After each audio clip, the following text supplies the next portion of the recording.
Hey നിത്യ, എന്നെ ഓർമ്മയുണ്ടോ? അന്ന് ഡ്രോപ്പ് ചെയ്ത് ഞാൻ തൻ്റെ നമ്പർ മേടിക്കാൻ മറന്നുപോയി. പേര് മാത്രമേ അറിയത്തുള്ളൂ.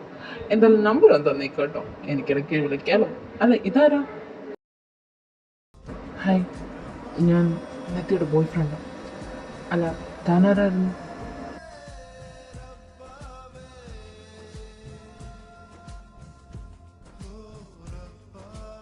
ഹേയ് ഇല്ല ബ്രോ, ഞാൻ നിത്യയുടെ ഒരു ഫ്രണ്ടാ, സിസ്റ്റർ ഫ്രണ്ട്.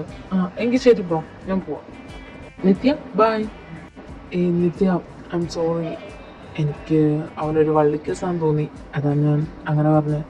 Any problem? അതിൻ്റെ ആവശ്യമില്ല. സത്യം പറഞ്ഞാൽ ഞാനാ താങ്ക്സ് പറയണ്ടേ. ഇയാൾ കുറേ നാളായി എൻ്റെ പുറകെ നടക്കുന്നു. ഒരു ദിവസം ലിഫ്റ്റ് അടിച്ച് പോയെന്നേ ഉള്ളൂ, വേറൊരു ബന്ധവും ഇല്ല. ചുമ്മാ എൻ്റെ നമ്പറും ചോദിച്ച് നടക്കുക. അപ്പം ശരി നിത്യ, എനിക്ക് ടൈം പോയി, എനിക്കൊരു മീറ്റിംഗ് ഉണ്ട് അർജൻറ്റ്. ഞാൻ എന്നാൽ പോവാം. എന്തായാലും താൻ നല്ല സർട്ടിഫിക്കറ്റ് ഒക്കെ ആയിട്ട് ഓഫീസിലോട്ടൊന്നും കൂടെ വാട്ടോ, ഞാനവിടെ കാണും.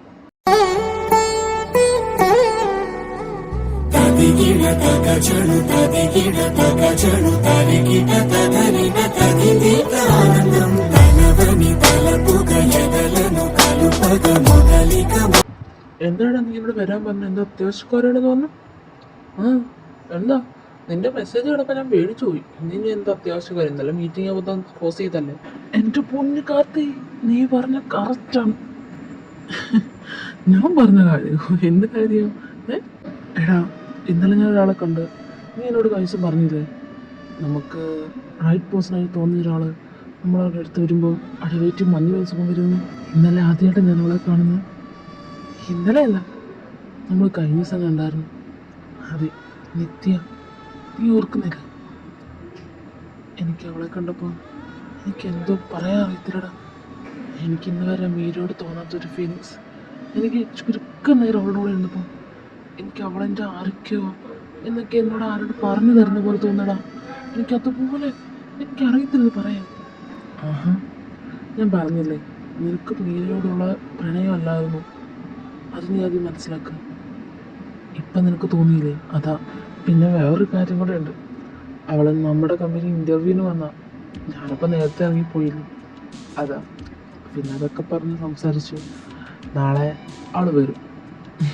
അപ്പം ശരി, നീ നിൻ്റെ പ്രീതമിനെ ഓർത്തിരിക്കെ. ഞാൻ പോട്ടെ, സമയം ഒത്തിരി, പേഷ്യൻസ് ഒത്തിരി പേരുണ്ട്.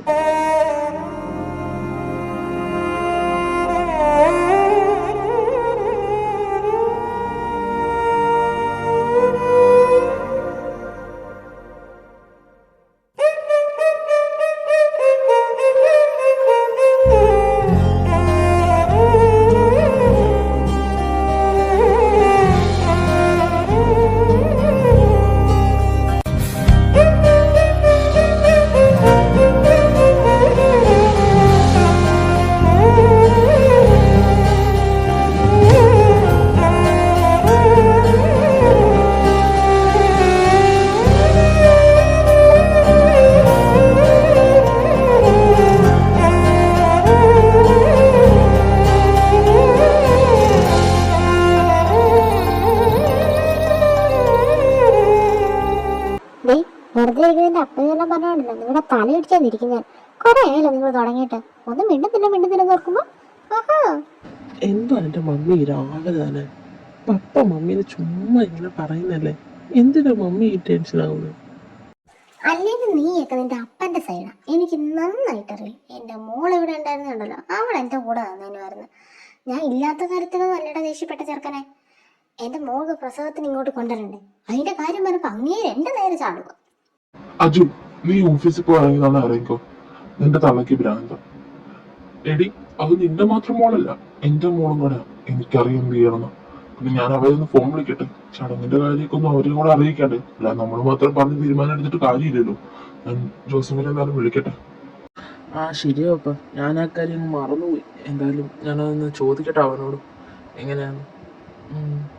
എങ്കിൽ ശരി, ഞാൻ ഇറങ്ങാം. ഇന്നൊരു പ്രധാനപ്പെട്ട ഇന്റർവ്യൂ ഉണ്ട്. ശരിയാണ്.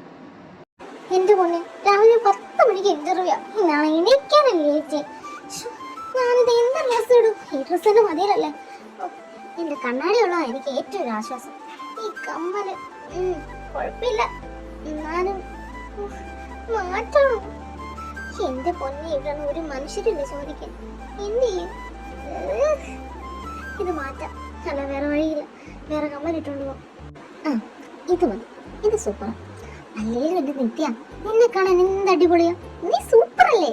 നീ ഇന്ന് അടിപൊളിയായിട്ട് ഇന്റർവ്യൂ അറ്റൻഡ് ചെയ്ത് നീ ഞാൻ ജോലിക്ക് കയറും.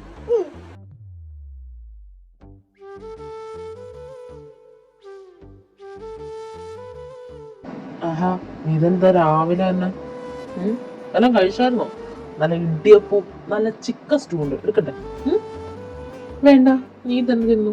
രാവിലെ എൻ്റെ അമ്മച്ചി നല്ല ചപ്പാത്തിയും ചിക്കൻ കറിയും ഉണ്ടാക്കി തന്നിട്ടായിരുന്നു വീട്ടിൽ. അതിൻ്റെ ടേസ്റ്റ്. എടാ, ഞാൻ വേറൊരു കാര്യം പറയാൻ വേണ്ടി വന്നല്ലോ. നീ പറഞ്ഞത് ശരിയാണ്, ചടങ്ങനുസരിച്ച് പോകേണ്ടതാണ്. പക്ഷേ അവള് കൊണ്ടുപോകണ്ടാ. ഇവിടെ നിന്നോട്ടെ, ഞാൻ ഇവിടെ പൊന്നുമോനെ തന്നെയല്ലേ നോക്കുന്നത്. നീ കാണാറുള്ളതല്ലേ, ഒരു കുറവും ഞാൻ വരുത്താറില്ല. പിന്നെ ഇപ്പോൾ അത്യാവശ്യം ഞാൻ ഇടയ്ക്ക് ഡ്യൂട്ടിക്കൊക്കെ പോകുമ്പോൾ സീനേച്ചി ഇവിടെ നോക്കുന്നുണ്ടല്ലോ, അത് മതി. ഇടയ്ക്ക് ഞാൻ അവളെ അവിടെ കൊണ്ടാക്കാം. അല്ലാതെ ചടങ്ങ് അതൊന്നും വേണ്ട, അങ്ങോട്ടൊന്നും മാറ്റി നിർത്താൻ എനിക്ക് താല്പര്യമില്ല. ഞാനിപ്പോൾ പറഞ്ഞതേ ഉള്ളൂ നിന്നോട്. എന്തായാലും അവളുടെ ഇഷ്ടം പോലെ തന്നെ ഇവിടെ നിൽക്കട്ടെ, ഞങ്ങളായിട്ട് അങ്ങോട്ട് കൊണ്ടുവന്നില്ല. ഓക്കെ എടാ, ഞാനൊന്ന് ഇറങ്ങുമോ? എനിക്ക് ലേറ്റായി. ഇനി അവളെ കാണാൻ സമയമില്ല. ഇന്നൊരു ഇന്റർവ്യൂ ഉണ്ട്, ഞാൻ പറഞ്ഞില്ലേ മറ്റേയാളെന്ന് വരും. നീ വരുന്നുണ്ടോ? ആരാ വന്നേ? ഏട്ടനാണോ? എന്നിട്ടെന്താ എന്നെ കാണാതെ പോയോ? ഓ, എന്നെ ഇപ്പൊ കാണണ്ടായിരിക്കും. കൂട്ടുകാരനുണ്ടല്ലോ. ആയിക്കോട്ടെ, എന്നെ ഇനി കാണാൻ വേണ്ടി ആരും അങ്ങോട്ട് വരണ്ട.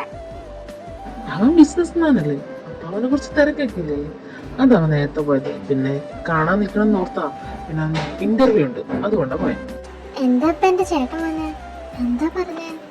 അതോ, എൻ്റെ അച്ഛനെ ചടങ്ങില്ലേ വീട്ടിലോട്ട് കൊണ്ടുവന്ന്, അത് രാവിലെ വന്നു. ഞാൻ പറഞ്ഞു, ഞാൻ എൻ്റെ ഭാര്യയെ ഇങ്ങോട്ട് വിടത്തില്ല, എൻ്റെ അച്ഛൻ എൻ്റെ കൂടെ എപ്പോഴും വേണമെന്ന് ഞാൻ പറഞ്ഞു. എന്തേ പോണം നിനക്ക്? ഒടുക്കത്തെ മഴ, ഇനി ഞാൻ എപ്പോൾ ഡ്രൈവ് ചെയ്ത് അവിടെ എത്താനാണോ? ഇന്റർവ്യൂവിൻ്റെ ടൈമും പോകും. എന്തായാലും മാനേജറെ വിളിച്ചൊന്ന് പറഞ്ഞേക്കാം, ലേറ്റായിട്ടാ വരത്തുള്ളൂ. ചേട്ടാ, ഇന്ന് പറഞ്ഞ എന്താണോ ഇങ്ങനെ ഒരു മഴ? സമയം പോയി, മഴയും. എന്റെ ദൈവമേ, ആ മറ്റേ ബസ് പോയെന്ന് തോന്നുന്നു. ഇനിയിപ്പോ ഏത് ബസ് അങ്ങോട്ടുള്ളത്? എന്ത് ചെയ്യും? ഓട്ടോയ്ക്ക് പോണെങ്കിൽ 10-200 രൂപയാവും. ഓ, അത് വേണ്ട, അത് വേണ്ട, അത്രയൊന്നും എൻ്റെ എടുക്കാനില്ല. ആ നിൽക്കുന്ന നിത്യല്ല, ഇവളെ ഈ സമയത്ത് എന്തെടുക്കുക? ഓഹോ, ഇന്നും ലേറ്റ് ആയി തോന്നുന്നു. എന്തായാലും വണ്ടി അവിടെ ഒന്ന് നിർത്തിയേക്കാം. ഹേയ് നിത്യ, ഇതന്നെ ഇവിടെ, ഇന്നും ലേറ്റ് ആയോ? മനസ്സിൽ